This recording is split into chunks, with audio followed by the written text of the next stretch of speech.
Olá, meus amores, tudo bem? Bem-vindo ao canal Silvanélia Constantini. Quem não for inscrito, se inscreve, deixa o like, ativa o sininho para receber nossas notificações. Um comentário, um emoji, isso nos ajuda demais. Finalmente eu acabei. Nossa, eu achei que ele não ia acabar.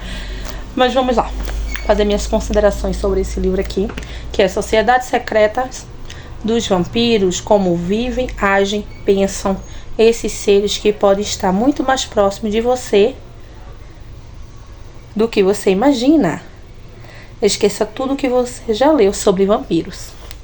Da Michelle Belanger. Ela tem Instagram, tá, pessoal? Esse livro é antiguinho. Ele é de 2009.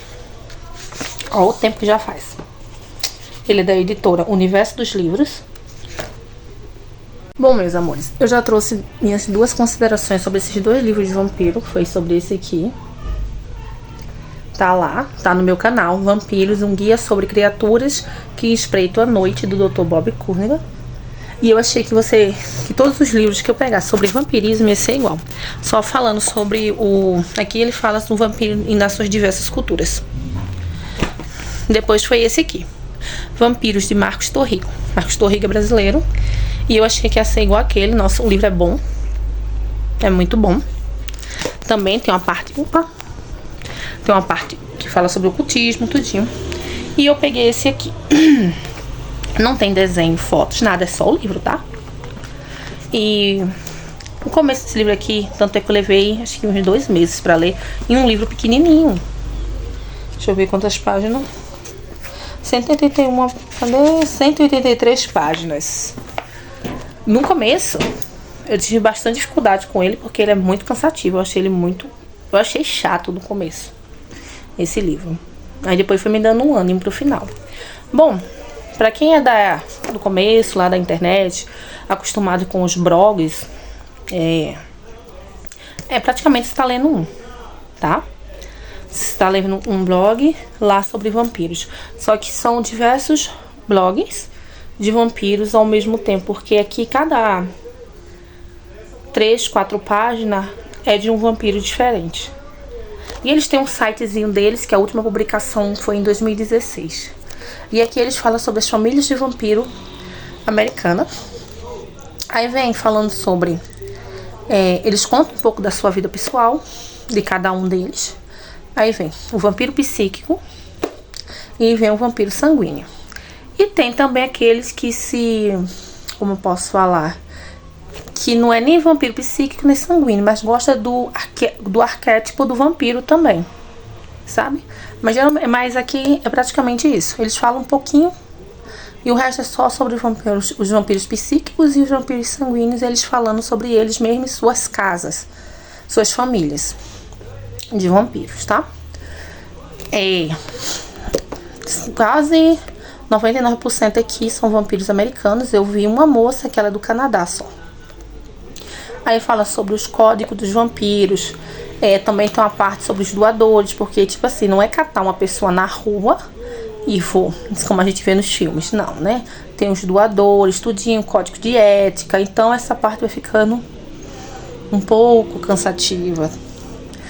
Vem falando sobre vestimenta para os eventos vampíricos, quando você é convidado, como você se comportar. Vem falando sobre o código de ética de vampiro e doador, tanto do doador psíquico como do doador sanguíneo. Você também não pode sair por aí pegando a energia dos outros, apesar que eu acho que existem algumas pessoas que devem fazer isso, que nem todo mundo segue um código de ética, né? Então, tem vampiros que conseguem tirar suas energias, tipo assim, do ambiente. Se eu não me engano, tem um aqui que é luz solar. Eu achei bem interessante essa parte. Então, praticamente um manual de como você montar a sua própria família de vampiros. Tem coisas muito interessantes. Vampirismo não é uma religião, tá? Vampirismo não é uma religião, é uma condição, praticamente. Isso, um modo de vida. Aí eles falam sobre o modo de alimentação segura, que tem que ter exames para quem se alimenta de pessoas, vampiros sanguíneos. Tem que ter exame de sangue de 6 meses. Eles têm um código de ética entre doador e o vampiro. Isso é bem interessante. O vampiro psíquico também, que pega energia, ele também tem que ter o vampiro psíquico, que se alimenta da energia. Vocês vão escutar carro de som aqui atrás, essas coisas hoje. Que se alimenta de energia. O seu doador também tem que estar com a saúde em dia, sabe? Tem toda essa parte aqui, você vai lendo e vai explicando parte por parte. Como se comporta um vampiro psíquico, um vampiro sanguíneo. Tem a parte dos doadores, do código de ética, de vestimenta. Como eu falei pra você, visita de casa, tudo isso. Aí você praticamente já monta o seu grupo vampiro. Mas, sem brincadeira, aí chega na parte que eu achei interessante, foi dos vampiros sanguinários, que eu acho que é uma casa. E eles tinham o almanaque do vampiro, lá em 90. E esse almanaque hoje em dia, tipo assim, esses estudos hoje em dia, eles são restritos, eles não é publicado. Tipo, a gente tem o almanaque Wicca, que é publicado, tem o almanaque Pensamento, tem alguns almanaques, tem o almanaque de Hoodoo. Esses almanaques agora são internos, são só para os membros desses clãs, dessas casas. Vamos botar clã não, porque clã, quando eu falo, eu penso muito em Vampira Máscara. Nessas casas. E eu acho interessante, porque é uma coisa que o público em geral não vai ter acesso.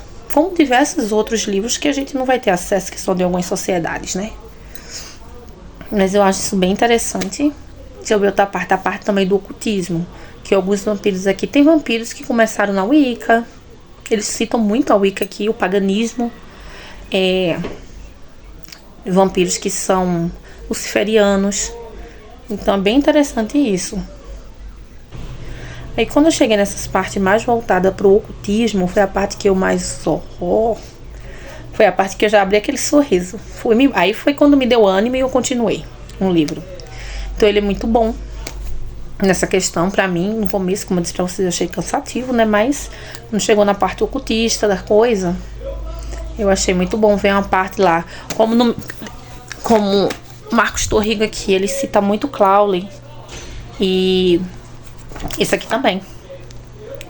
Ele cita Crowley, Babylon.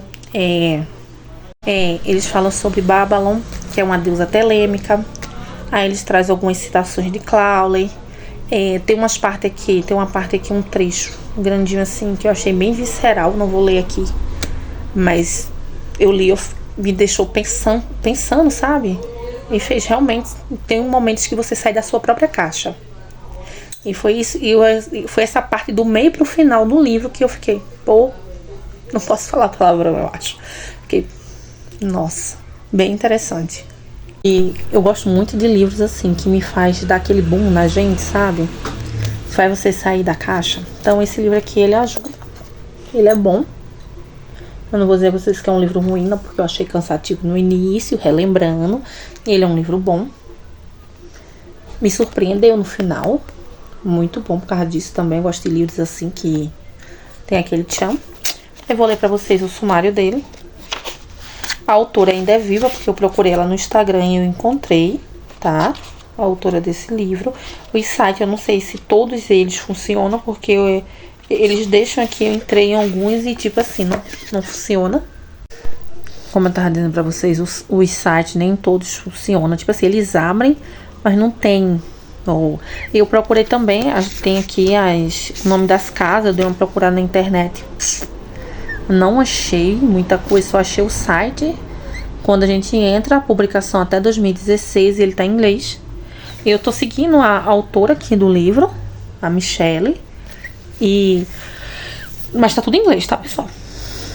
Aí o site eu nem dei uma olhada assim, dei uma vasculhadazinha, mas foi bem superficialmente, se vocês se interessarem.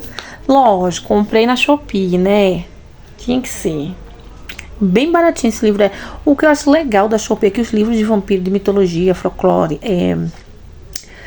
tudo sobre vampiro lá é bem barato. Então, vocês dão uma procuradinha lá, que é legal. Eu vou ler aqui pra vocês o sumário dele. Aqui, o que é um vampiro, o despertar do vampiro, vampirismo, vampiros e alimentação, comunidade vampírica, código e comportamento, fala muito sobre código e comportamento, tradições vampíricas e outras visões. Mas isso aqui não resume bem o final dele, que tem muita coisa legal. Tem o beijo da serpente de Crowley, a história, né, do beijo da serpente. Tem, como eu falei pra vocês, tem a parte de Babylon, que é uma deusa telêmica, que também tá no livro de Marcos Torrigo, ele cita muito ela, a Senhora Escarlate. E isso é interessante, tá entendendo? Porque você pega só um pouquinho daquela visão ocultista. O vampirismo, ele traz aquela visão ocultista, que foi o que eu mais achei legal aqui sobre isso. Então, é mais um livro finalizado. Um livro, se vocês tiverem a oportunidade, leiam. É um livrinho mais antigo, mas é um livrinho bom. Cansativo? Achei. Mas é um livrinho bom. E eu fiquei muito feliz por ter terminado ele. Mais um de vampiro. Agora são meus 3 livrinhos de vampiros terminados. E eu já comecei um novo não de vampiro, porque eu sempre tento intercalar. Um livro de vampirismo, um livro de bruxaria. E quando eu pego um livro de bruxaria, assim, que exige um pouquinho mais de mim, geralmente o outro livro que eu pego é algo menor, sabe? Pra me poder respirar. E depois desse livro aqui terminado, tive que procurar alguma coisa bem mais leve pra ler. Então é isso, meus amores. Eu espero que vocês tenham gostado. Até a próxima e tchau!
Minhas Bruxas vai ficar pra parte 2.